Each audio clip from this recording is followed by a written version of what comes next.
This week on Dean Partridge's Canadian Whitetail. My hopes are always ridiculously terrible this time of year.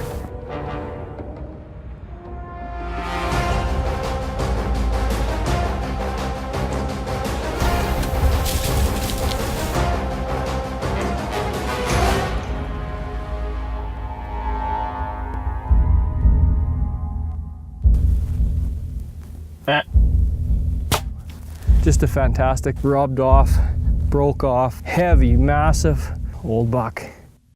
Every year, every season starts off the same with the scouting and the getting set up and the things that you can control.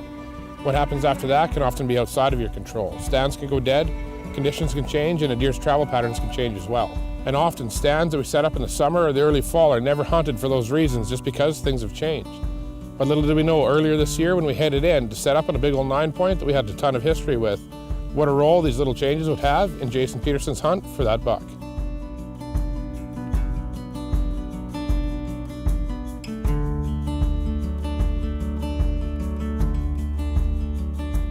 This was one of those spots, a spot that from experience we knew would be where the buck that we called the Old 9 would be hanging out come early fall, so we wanted to waste no time heading in to get it ready. Every setup and all the scouting is always a group effort. We knew that we were setting up for the Old 9, but no one knew who would be hunting him, and it didn't matter. Good job.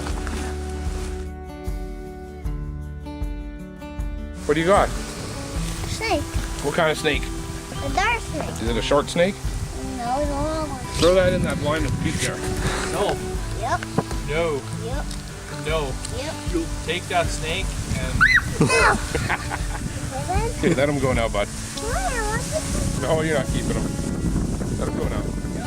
No. Why not there? Because Jason will not be happy.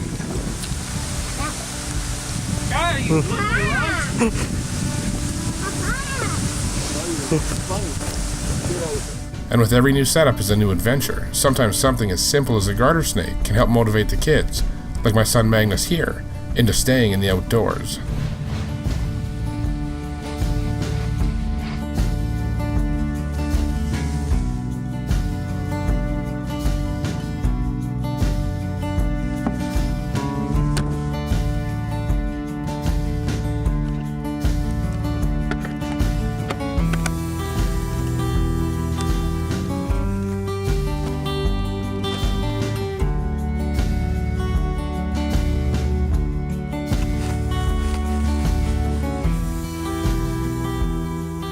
We just got set up in the spot and we spent a lot of time scouting here this summer because there's a couple deer here that we really want to have a good look at, and there's one in particular. And when we came to the back corner of this property, it's just built for a blind setup. There's all this low brush. The cows have kind of pounded it out, but straight to the east we have this opening, and then about 200 yards to the east there's about 2.5 miles of heavy timber, and the deer are bedding right on that edge like crazy. They're getting up into this opening, and there's just it's built for bow hunting channels running straight west out to a lush green alfalfa field. And that's where those deer are spending a lot of time right now. So this stand will be good for September and October, and once that alfalfa starts to die, we might have to change things up because I'm assuming that the deer are going to change how they're moving. But for now, it's ready to hunt. We're a few weeks away from the season, but we're looking forward to seeing if we can get a chance at one of the bucks that we've been watching here. After setting up on the first card pull, as suspected, our target buck, the Old 9, was making his way through his old haunt.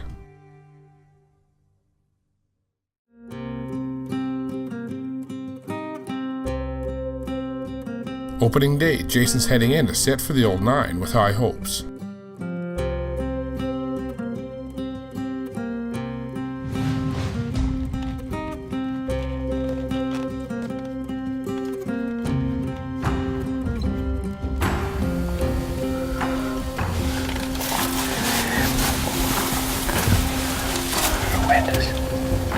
wind is a little bit like that. The deer are coming through here out to the water. So we want to drape the ozone over the straight downwind side, so it should be good. Alright, let's get ready. Holy, is it warm? It's ridiculous. There's cows in that pasture, there's cows in this pasture, and there's cows in this pasture. So it might be a good thing we got a spy point set up here, and there's been some deer activity going through here, but traditionally they bed over there and they head this way, and about 500 yards to the west here, there's a big alfalfa field, so we're just gonna hopefully catch him going by here, and yeah, it's good to be back in the blind.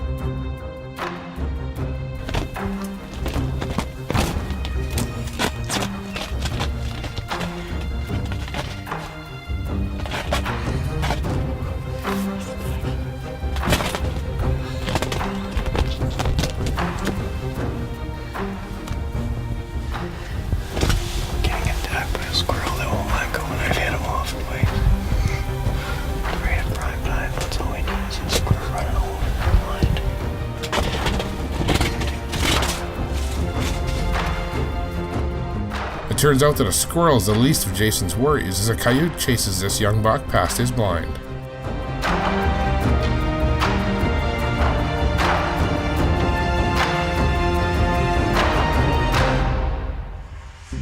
Unfortunately, the coyote is joined by others, and they stay in the area, putting a halt to deer movement for the evening.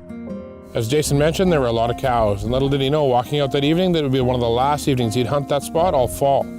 And that was because in the next couple of days, over 700 head of cattle were moved into the pasture that Jason was hunting. Jason waited patiently, but after multiple weeks with his hunt on hold, the cattle still remained. And we've often said that waiting can be a hunter's worst enemy. So Jason decided to change things up and start hunting other stands, still hoping that once the cattle were out, we'd get back on the Big 9.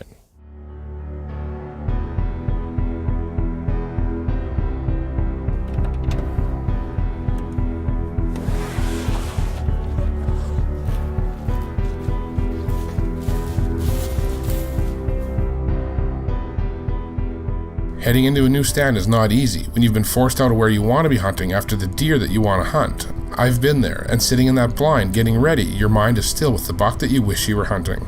Nonetheless, you get ready and hope for the best.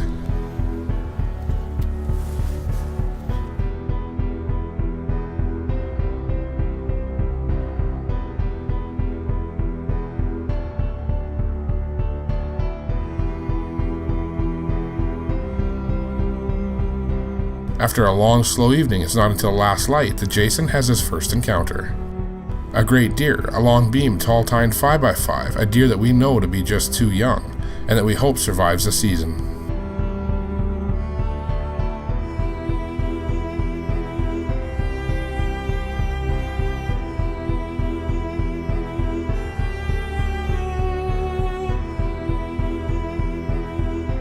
Still not having any encounters with a mature deer, Jason decides to change things up again, and for the last day of the early season, heads into a different blind.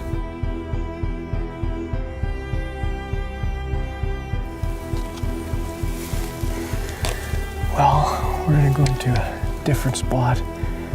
Our seasons are real shortened right up this year, so there's certain areas that are open and certain areas that are closed as of today. So it's mid-October, and today is the last day of season in most areas.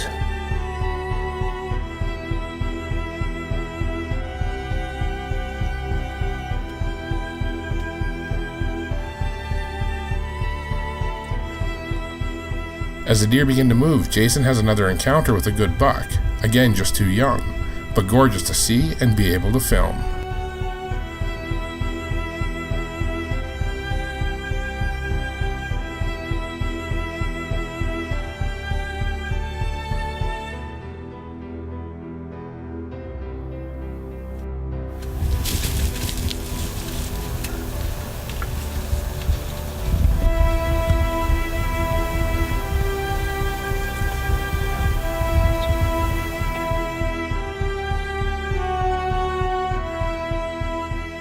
It's encounters like these that, although not a shooter deer, are just what make the Deerwoods such an incredible place.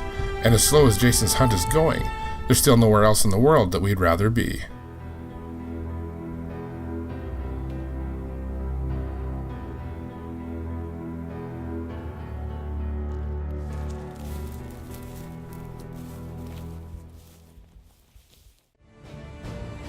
You're watching Dean Partridge's Canadian Whitetail, North America's premier wild whitetail show.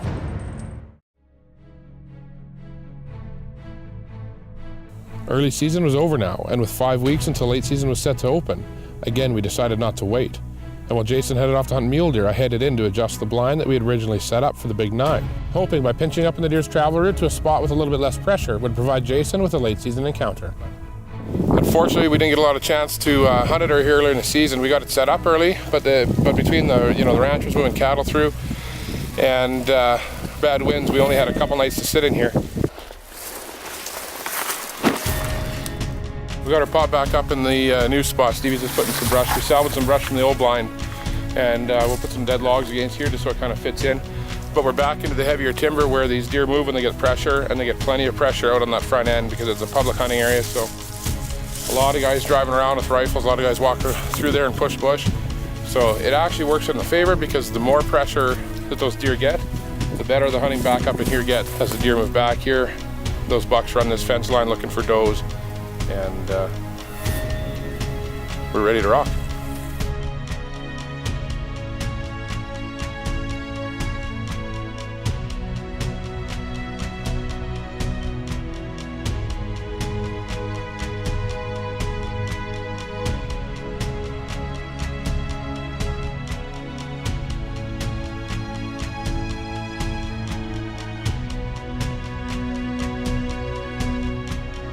Well, it's first day of rifle season. My hopes are always ridiculously terrible this time of year. Just got the ozonic set up. You can't kill them at home, so one of my favorite big game animals to hunt is a whitetail deer right here. So let's hunker in here and see what we got. It's kind of overcast, cloudy, but yeah, let's take a look. Things happen when you least expect them, and with Jason's hopes low, when this young buck makes an appearance, Jason looks back to see a sight that he'd been looking for 22 days.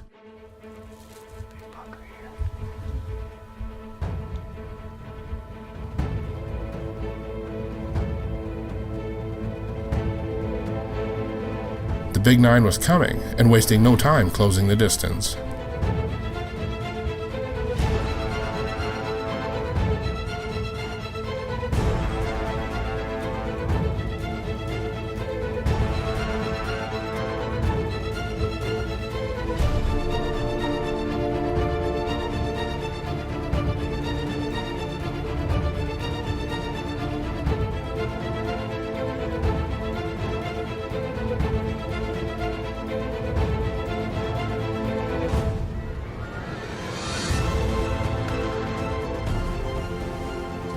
Now, 22 days seems like nothing. These are the moments that we'd wait an eternity to experience.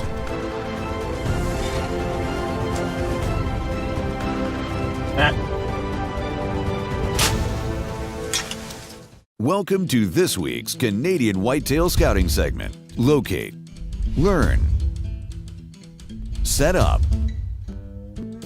hunt. Brought to you by Big & J Long Range Attractants. The aroma is super strong. The range is super long. We all read and hear about the deep, dark places that giant old bucks call home. Now, as true as that may be for where they choose to bed, it's generally not where we hunt them. When setting up a food-based stand, whether it's a food plot, an egg field, or using an attractant, there's almost one thing that's always in common, and that's that those deer are going to proceed with caution and stage up in an area before heading out to where their destination is.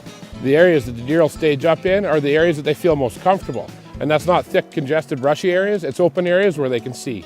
They like to see what they're heading into so they can wait and watch before committing. So when we look for places to set up on field edges, we look for areas with long lines of sight where the deer can survey the field from the edge of the woods and make sure he's comfortable. That's why you almost always see our hunts in channels, open bowls, and meadows, because it's where I know that we have a better chance at a mature buck in daylight, where he can see and he feels safe. And that's your Canadian Whitetail Scouting segment for the week. This week's Canadian Whitetail Scouting segment has been brought to you by Big & J Long Range Attractants. Welcome back. Before the break, Jason was about to finally get an opportunity at the old 9.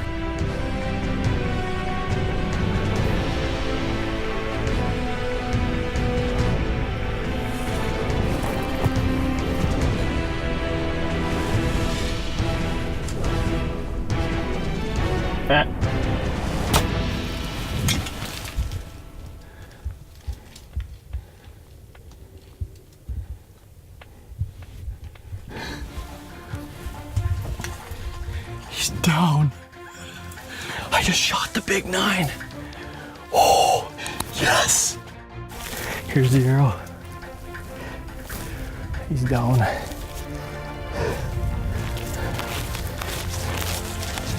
PX2 to the heart. Nothing like him. I gotta get in there and take a look at him. This is pretty surreal for me. Like, you know, we hunt as a group, as a team. Just thank everybody that's helped out. Dean, you know, the whole group of guys here at Canadian Whitetail. And of course my family, my wife, she's actually hunting right now. And I kind of wish she was in that stand because she would have took a fabulous old buck. I just love hunting big, mature whitetail bucks. For me, this deer right here means just as much to me as a 200-incher I've taken. Like, look at the Roman nose on this thing. Teeth are all wore down, big head, just a fantastic old, rubbed off, broke off, heavy, massive old buck.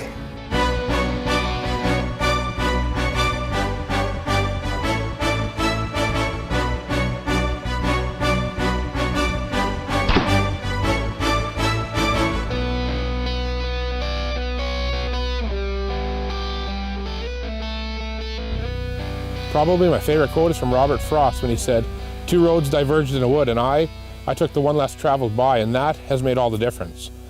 And something like that can have a lot of meaning in a hunt like Jason's. The outcome of Jason's hunt definitely wasn't achieved by the path that we had planned on, but by adjusting and learning along the way, it's only helped us to become better hunters. You could also use that quote as a direct influence or tip on hunting a specific buck. And the example of that deer is probably spending most of his time in areas where others aren't, on his own road less traveled. And by avoiding pressure can mean success for both the deer, and if you're careful enough to make sure that that deer still feels that he's on the road less traveled, it can mean success for you as a hunter as well. Congratulations, Jason, on a fantastic buck, and thanks for watching this week's Canadian Whitetail. Exclusive content. Follow Dean and the team on Facebook, as well as on Instagram and Twitter, @WhitetailDean. For Canadian Whitetail gear and apparel, visit CanadianHuntShop.com.